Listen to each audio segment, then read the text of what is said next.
Haïti est né dans une tension. Et même plus de 2 siècles après, cette rupture n'a jamais été réparée.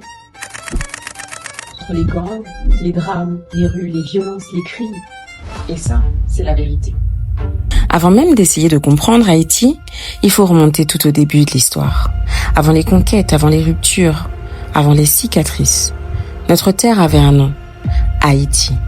La terre des hautes montagnes. Une terre libre, une terre taïno, organisée, paisible, souveraine. Un peuple qui n'attendait personne. Et surtout pas un empire. On nous a appris que Christophe Colomb avait découvert une terre nouvelle. Et ça, c'est le premier mensonge de l'histoire d'Haïti. Christophe Colomb n'a rien découvert.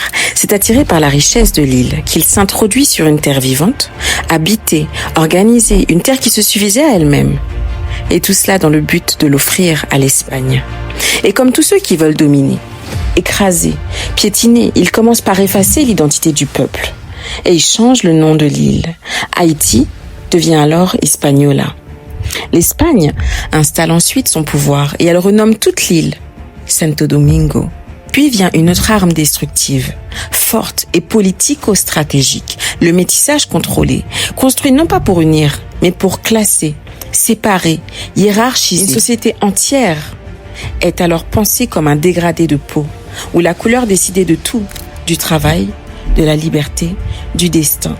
Et ça, c'est divisé pour mieux régner. Les années passent, une nouvelle puissance arrive, la France. Elle entre par l'ouest, s'accroche à la terre. L'Espagne tente de résister, mais la France ne recule pas. Le conflit dure des années, jusqu'au traité de Ryswick, en 1697. Et c'est ce jour-là où l'île est brisée en deux. À l'est, on retrouvera Santo Domingo, espagnol. À l'ouest, Santo Domingo devient francisé. Saint-Domingue, la future perle des Antilles. Et le terrain de l'exploitation la plus meurtrière du monde.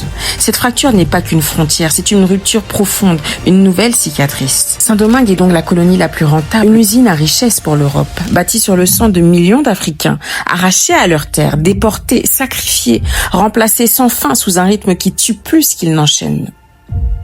Et à l'est, une autre colonisation moins dense, moins industrielle, moins pressée, une autre manière d'occuper, une autre vitesse, une autre réalité.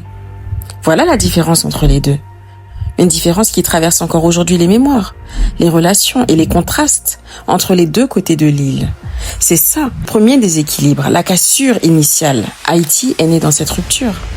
Et cette différence, cette asymétrie d'origine, on ne la raconte presque jamais, alors que c'est la première clé pour comprendre la suite.